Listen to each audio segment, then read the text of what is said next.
الأخ الرئيس، يعني فقط توضيحا وتصحيحا لبعض الزملاء الأفاضل في معرض تعليقهم على الرسالة الواردة المقدمة من رئيس اللجنة التشريعية بشأن وضع ضوابط وآلية عرض التشريعات على مجلس الأمة.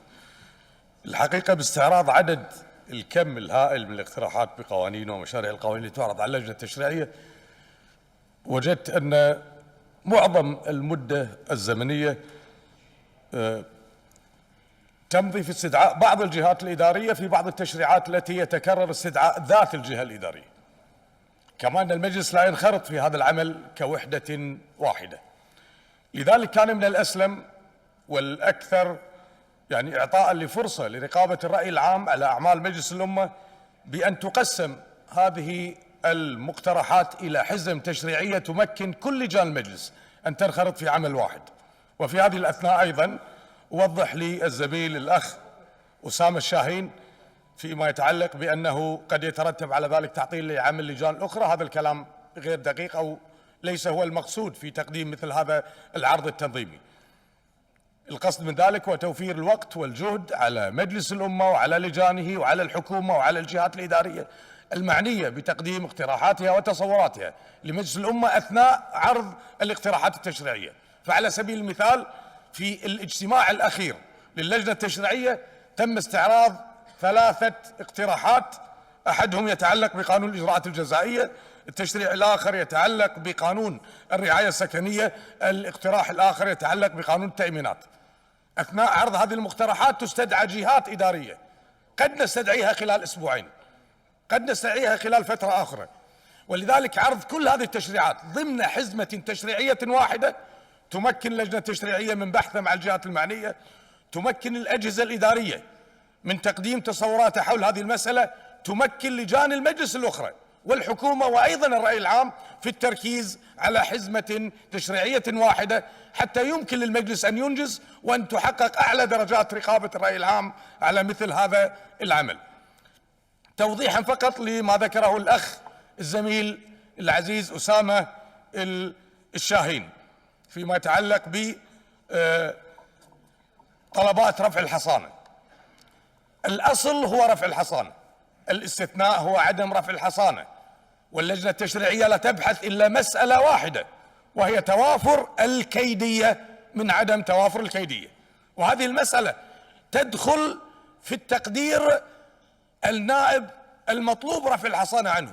ولذلك أمر منطقي جدا أنه عند طلبات رفع الحصانة عندما تتعلق الأمر بالكيدية، والكيدية فيها جوانب تعود لتقديره الشخصي، أن يسأل السيد النائب المطلوب رفع الحصانة عن المبررات التي يعتقد أن هذا الطلب كيديا، لأن الأصل هو كفالة حق التقاضي وهو حق مقرر لكافة المواطنين. ولذلك تنظيما للعمل وضبطا لمثل هذه المسألة ووقوفا على أعلى درجات التقدير الفني حتى نخرج مثل هذه الطلبات من دائرة الجدل والابتزاز السياسي، وأن نمكن النائب أيضا من عرض وجهة نظره كاملة بشأن الطلب المقدم بشأنه برفع الحصانة، وهو ما حدث في اللجنة الماضية عندما قدم هذا الطلب للمجلس باعتباره صاحب الاختصاص الأصيل في تحديد الإجراء النهائي في رفع الحصانة من عدمها. الأمر الآخر هو الملاحظة المقدمة من زميل بدر الملا باستبدال لفظ تدعو وتستدعي. أنا لست مدرسا اللغة العربية، أنا أعتقد أن الألفاظ كلاهما يؤدي إلى ذات الغرض، وإن كان هذا اللفظ قد استخدم استخداما فنيا للدلالة فليس هناك ما يمنع من تغيير اللفظ من تدعو اللجنة بدلا من تستدعي اللجنة. أيضا اللجنة لا تملك نزع صفة الاستعجال عن أي طلب قدم بصفة الاستعجال، كل ما هنالك أن معظم الاقتراحات المقدمة للجنة مقدمة بصفة الاستعجال. الأمر الآخر أنه قبل حتى التصويت على مثل هذه التوصية تفضل عدد من الزملاء مشكورين من بينهم الدكتور عبد الكريم الكندري والدكتور حمد المطر، وأثناء حضورهم اللجنة تبين لهم وجهة نظرنا في مثل هذه المسألة. في شيء بالقانون الأخ الرئيس والسادة النواب، تعتبر الأعمال التحضيرية لأي تشريع من التشريعات جزءا من تفسير هذا القانون، ولذلك مقدم الاقتراحات الذي قد يتحول في يوم من الأيام إلى تشريع من حقه أن يستوضح رأيه حتى بشأن العبارات الواردة فيه. احنا في اللجنة التشريعية نمضي ساعات طويلة في تصحيح بعض الألفاظ والنظر في رغبات السادة النواب في تقديم مثل هذه التشريعات. ولذلك أنا أعتقد أنه كنقلة نوعية لم تحدث في هذا البرلمان منذ عام 62 حتى الآن، يجب أن تقسم التشريعات إلى حزم تمكننا كمجلس بهيئة كاملة أن نعمل على مشروع واحد، وليكن تحديد هذه الحزم من اختصاص المجلس في جلسة تحدد لها. فعلى سبيل المثال أعطى الميكروفون. إذا افترضنا جدلا أن موضوع الحريات تم التوافق على اعتبار أن القضايا المتعلقة بالحرية هي قضايا ذات أولوية للشارع، بأن تبحث كل التشريعات المتعلقة بذات الموضوع وفي جميع النظام القانوني حتى نحقق أمرين: واحد، الانسجام بين التشريعات المختلفة وهذا أمر ضروري لسلامة التشريع. اثنين، عمل لجان المجلس كوحدة واحدة. ثلاثة، تحقيق أعلى درجات رقابة الرأي العام. احنا الآن إذا بنناقش قضية من القضايا المطروحة والمتعلقة بمسألة تتعلق بحزمة تشريعية متكاملة، من الممكن أن نشرك معنا المجتمع المدني كاملا والهيئات المختصة والجهات الإعلامية، فيصبح توجيه النشاط الإنساني في الدولة كاملا لغرض واحد، فيحقق بذلك اشتراك الشعب في الرقابة على هذا العمل كما أنه يصدر في أفضل صورة ممكنة. إحدى إشكاليات شكرا.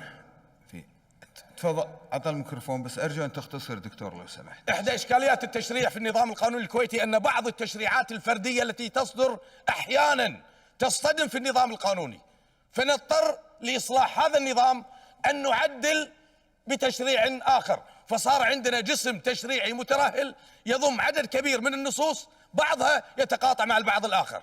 ولذلك ضمانا لجودة التشريع وتوجيها لكل لجان المجلس والجهات الحكومية واختصارا للوقت على الجهات الإدارية المعنية والمتصلة بالعملية التشريعية، أنا أتمنى من مجلس الأمة أن يتقبل هذه الفكرة بشكل عام دون تحديد الحزم التشريعية، إذ يترك أمر التحديد فيها للمجلس وللجنة الأولويات وبالتنسيق مع الحكومة لتقديم تشريعات تنسجم فيما بينها، لأن حقيقة الأمر أن القضاء أحيانا في أحكامه تناقضت الأحكام نتيجة تعدد التشريعات التي تنظم الموضوع الواحد، ولعل من ذلك. شكرا.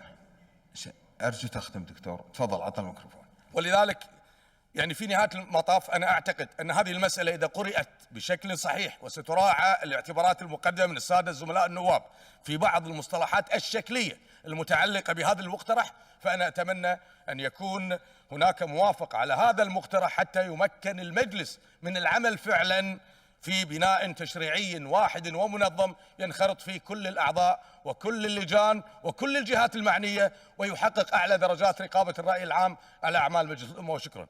أولا فيما يتعلق بهذا النص هو اختصاص أصيل للجنة التشريعية، ولأنه اختصاص أصيل للجنة التشريعية فإنه لا يجوز نقل الاختصاص إلا بتعديل في اللائحة. صحيح أنه قدمت رسالة واردة تم التصويت عليها تضمنت من ضمن ما تضمنت نقل هذا الاختصاص، لكن هناك أساس لائحي يمنع من النقل، فكانت الرسالة الواردة المقدمة هي للتوضيح، ولذلك النص يحدد الاختصاص بهذه الطلبات للجنة التشريعية.